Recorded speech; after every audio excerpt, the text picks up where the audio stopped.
News. This is Montana This Morning. Good Thursday morning and welcome to Montana This Morning. I'm Victoria Hill. Thank you so much for getting your day started with us. Our top story this morning, the White House says vaccines are the only way out of the pandemic and might require foreign visitors to prove they've been vaccinated before they can enter the U.S. CBS's Ian Lee brings us the latest on the pandemic. The coronavirus's summer surge continues to grow. The U.S. is now approaching 100,000 new cases a day. A month ago, that number was below 15,000. The virus in our community is spreading rapidly. It's spreading everywhere. It is spreading very intensely. Some experts believe the situation is about to get worse. This virus is so extremely contagious, your chances of getting through this without having become either vaccinated or infected is essentially zero. Most new cases involve the Delta variant, and most hospitalizations now involve unvaccinated people. It's just keep increasing, and you thought we would have been okay last week, and this week is even higher. So far, only half the U.S. population is fully vaccinated. CBS News has learned that the Pentagon will soon require active duty troops to be immunized. The White House is planning to require nearly all foreign visitors to be vaccinated before they can enter the country. We cannot get out of it unless the whole world gets out of it together. As some countries begin offering booster shots, the World Health Organization has called for a moratorium on the additional doses, saying most of the world has yet to receive a single vaccine. Ian Lee, CBS News. The WHO's Director General wants countries to hold off on boosters until the end of September in hopes that by then at least 10% of the population of every country is vaccinated. Boosters are underway in Israel and Russia and may soon start in some European countries. Here in Yellowstone County, Health Officer John Felton held his first press conference in 4 months to warn about the Delta variant spreading in our community. Yellowstone County has 50% more confirmed cases of the variant than any other county in Montana. Felton again preached getting vaccinated and says just 17 of the more than 1,300 people to end up in the hospital with COVID-19 here had their shots. The health officer also touched on new Montana laws which make it more difficult to put restrictions or mask mandates in place. Local governments actually make the decisions. Public health can make recommendations. We are still working through how that's going to happen in our community. At this point, we are a ways from making any sort of recommendation for community-wide imposed restrictions. We're kind of at the front end of this thing. You know, we've seen this before, and we know what it takes to slow it down. There are currently 246 active cases of COVID-19 in Yellowstone County. That is double the number from the start of June.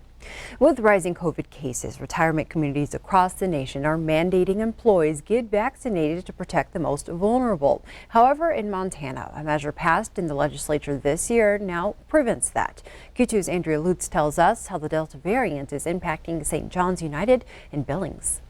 With an increase in COVID-19 cases reported in Yellowstone County and now with the Delta variant here, our retirement communities in town have been trying extra hard to keep the virus out of their facilities.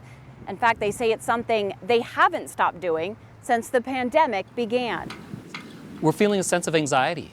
An anxiety that those with St. John's United say is due to the COVID virus taking a turn. Community spread of COVID-19, especially with this new Delta variant, is affecting not only the community but long-term care as well. But President David Trost says residents living here are protected as well as they can be. Our residents are so well protected. Over 95% of them are vaccinated, and so we're seeing very little impact to our residents. Still, but it is breaking through to some. House Bill 702 passed this last session, preventing discrimination based on vaccination status.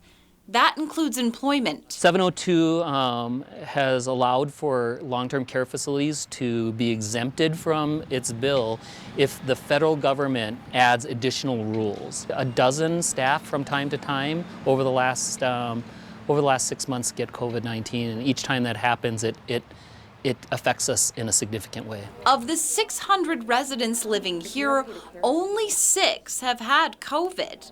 The facility does constant surveillance testing and follows federally mandated guidelines. And when it comes to vaccinations, 59% of their staff took the plunge to do it. That includes both full-time and part-time staff. But the better news I found out recently, our staff who work here the most, about 75% of them are vaccinated. His message for those living outside of these protected grounds, mask up. And if you can get vaccinated, do. You know, there is no mandates anymore, so it's really about everyone's good common sense. In Billings, Andrea Lutz, MTN News. St. John's United has decided to change guest protocols for the last event of their summer concert series. In response to the variant, masks will now be required. Now it's time to check in with Miller on this weather. Miller, what's going to happen for us today? Well, we're going to stay dry this afternoon, but there's a chance we could see more rain tonight and a better chance we could see some rain tomorrow. Now, we don't want the severe weather, and there's the possibility of that happening too. And we'll tell you all about that with the main forecast coming up. Still dealing with the surface smoke. I'll go with at least moderate smoke today, so you have to keep that in mind. The air quality is not going to be the best. A live shot there courtesy of Stockman Bank. You can see the smoke that we're dealing with this morning. 70 right now here in Billings. We do have a little isolated thunderstorm rolling through. Humidity at 44%. Winds out of the east at about 5 miles an hour. Now, let's check those numbers out yesterday. Got back up to about 95, which is what we thought would happen. Probably going to try to get there again today. Our overnight low, warmer than normal. Our top gust yesterday near 25 miles an hour. Not much rain here in Billings yesterday. We'll have a better chance coming in later tonight and tomorrow. I'll just give you some areas around. Miles City actually got the most rain, just over 1/10 of an inch of rain, and Cody got close to 1/10 of an inch of rain as well. You can see we do have some isolated showers off to our east. We'll continue to see those showers come in later tonight after a dry, hot day, and then a better chance we're going to see some rain tomorrow. I'll explain why. And are you ready for a nice little cool down? I think everyone is at this point. I might have some good news for you on that. Awesome. All right, Miller, thank you so much. I'll get back to news. Continuing our coverage, the two drivers responsible for causing the fatal crash that killed a woman in downtown Billings are now behind bars. 19-year-old Peyton Hunter faces 3 counts of felony criminal endangerment. 33-year-old Justin Big Hair will be charged with vehicular homicide while under the influence and 3 counts of felony criminal endangerment. Hunter was headed west on 1st Avenue North when the Dodge Ram pickup he was driving collided with the Toyota pickup driven by Big Hair, who was turning east onto 1st from North 12th Street. A 19-year-old from Billings who was in the vehicle with Hunter died at the scene. Big Hair also had a passenger who was treated at the scene and released. Both Hunter and Big Hair were taken to the hospital before being taken into custody. In the past 7 days, 12 people have died on Montana roads, and so far this year, crashes have killed 136 people. Law enforcement has tips to prevent accidents like slowing down, refusing to drink and drive, and wearing a seatbelt. One Montana Highway Patrol sergeant calls that last one the cheapest life insurance you'll ever purchase. He says wearing a seatbelt is the easiest thing you can do to prevent a fatal crash. The sergeant hopes his advice is taken this year as the number of deadly crashes climbs. In recent weeks, we've had some upticks. So currently year to date, we're roughly about 20% over the last 2 years alcohol use. Huge increase in that, over 100% from the last 2 years. And so we're seeing an uptick in alcohol and speed, and oftentimes those go together. Nelson adds if you see someone driving dangerously, call it in. He says information like car color, make and model, plate number, and location on the highway can help law enforcement. In campus news, 4 current and former high-ranking female employees at the University of Montana have filed a lawsuit in Missoula federal court.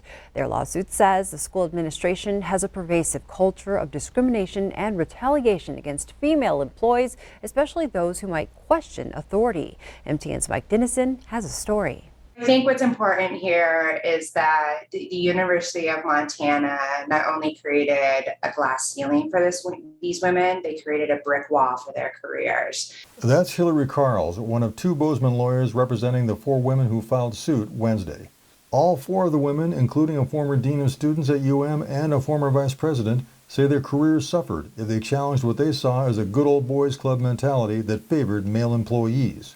The suit also singled out UM President Seth Bodnar, saying his leadership allowed a retaliatory culture that sought to intimidate women and threaten their careers if they spoke out against certain policies.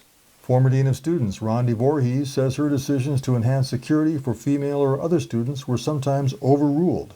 And former UM Vice President Catherine Cole, hired to help rehabilitate UM's image in the wake of sexual assault scandals and declining enrollment, says Bodner micromanaged and often belittled her. The lawsuit says UM and the state university system violated Title IX, the federal law forbidding discrimination based on sex at educational institutions that get federal funds. Shireen Blackford, the other attorney representing the plaintiffs, says the law forbids a system that treats women differently in a negative way. The way that it can be pervasive is creating a retaliatory culture, creating an environment that isn't necessarily black and white sexual harassment, but something where women don't receive the same treatment as men, and as a result, their benefits that they would have received at the educational institution where they are employed are not the same. UM spokesman Dave Kuntz said the college and the state university system strongly believe these claims are baseless and without merit, and that the school is committed to a learning environment free from all forms of discrimination. The suit has only 4 plaintiffs now, but Carl suspects there are other female employees at UM who face similar treatment, and that they can be added to the suit as they come forward. For MTN News, I'm Mike Dennison.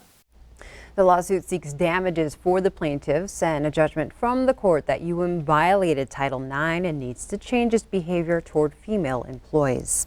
Also making headlines this morning, property owners are going to federal court to try and get the latest eviction moratorium overturned. They say the latest ban violates a previous court ruling. The CDC announced it yesterday, and it protects renters in areas facing substantial and high transmission rates of the coronavirus. Property owners argue it violates a Supreme Court majority opinion that stated congressional action would be required to extend the moratorium beyond its July 31st expiration date.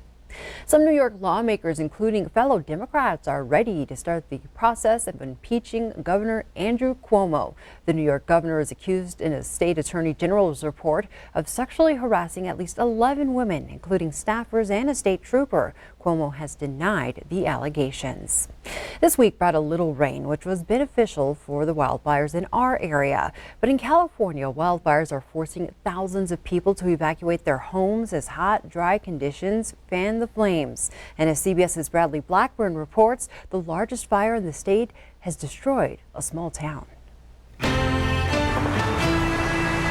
The Dixie Fire is raging out of control in Northern California. 40-mile-per-hour winds sent white-hot flames shooting up trees, the fire burning out vehicles and homes as firefighters try to stop it.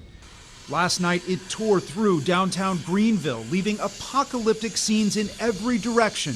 An entire community completely wiped out. You need to make sure that you're minding those mandatory evacuations. You need to get out. Thousands of people in the area are under evacuation orders as the 3-week-old fire continues to spread. All of a sudden, the sheriff showed up and they were like, get out now. Denise Clark lost her home in the nearby river fire, her dog and everything she has now in her car. As soon as we left, we saw fire everywhere. I mean, we literally pretty much drove through it. Hot, dry conditions are fueling the flames and challenging firefighters across the West. Crews using helicopters and creating fire breaks to save what they can.